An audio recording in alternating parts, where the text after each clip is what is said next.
Hey Mimi, just got finished from watching your video and it had me cracking up because I feel your pain, girl. I've been through what you've been through at them Korean stores in Chicago. All of them are not like that, but I understand where you're coming from. I grew up on the southeast side of Chicago also, mostly in the South Shore area. I grew up in that area, went to High Park Career Academy, no. But, yeah, I used to live like on 67 in South Shore Drive, 67 in Paxton, Cornell. I lived on Phillips for a couple of years. So I'm familiar with that area. But I used to go to a beauty supply house on 71st and Jeffrey. And it was a real big one, but they had so much stuff in it, it was just so congested. And I remember I got accused of taking a damn scarf. And I had the scarf on my head when I came in there. So I'm like, the most funniest thing I ever seen though was I went to Chicago. I was in Chicago for the whole summer of 2007 last year. And I went to the beauty supply house on 63rd and Ashland. And they had this dude sitting on a big ass ladder looking over everybody. Like some ghetto ass security alarm or something. It was so funny. And I'm like, this is ridiculous. Like, what he gonna do when he sees somebody steal? Like, yell or something? I don't know. But they do that. It's ridiculous. But the beauty supply house that you're talking about, Mimi, I think, yeah, Mimi, is on 95th and like Bell or something, right, like 3 blocks away from Western. I think it's right next to a burger's place. Oh, they got some good burgers. Let me stop talking about food, but and it's right across from a hair salon. I'm very familiar with her. She is really down to earth and cool. And like you said, she will get you what you want. Because I'm actually familiar with that area because my mom lived there. We moved in that area, Evergreen Park, which is once you pass Western going west out of Plaza, that's the suburbs.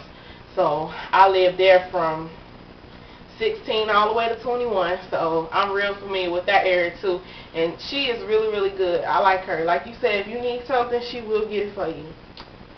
And she knows the people that comes in there frequently, all the time. Because I used to get my hair done at the shop that's right next to it. So, like, she knew everybody in there, and I like that, you know.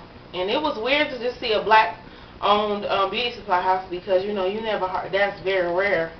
But far as like what you were saying with the when you went to your local black-owned beauty supply house, and the lady was going to charge more for that same tub of perm, I can kind of figure that my friend, she has a hair braiding shop, and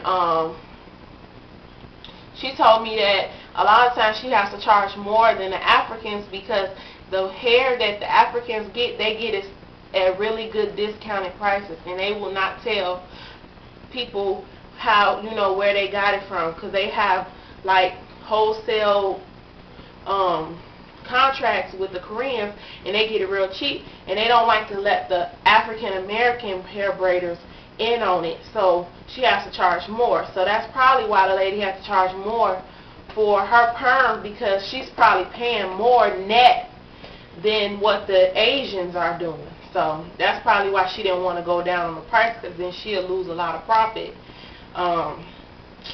Which is sad, because if you are, you know, sometimes you have to help other people, but that's not how it is in the game. So, but it was funny to hear your story, because I've been there, done that, and every time I hear you talk about something in Chicago, it made me go, oh, I wish I was at home. I miss being in Chicago. And when you name streets, I'll be like, oh, I remember that street and this and the other. But I'll be there in October for my baby shower, so I get a little bit of Chicago. I just don't want to be there in the cold.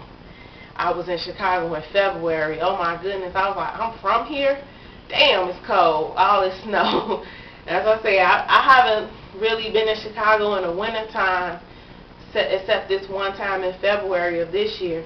And almost, what, 6 years, 7 years. I always go in the summer. I never go in the winter. So that's one thing I don't miss about Chicago, but everything else I miss.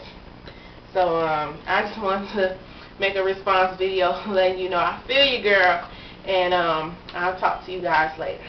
Bye.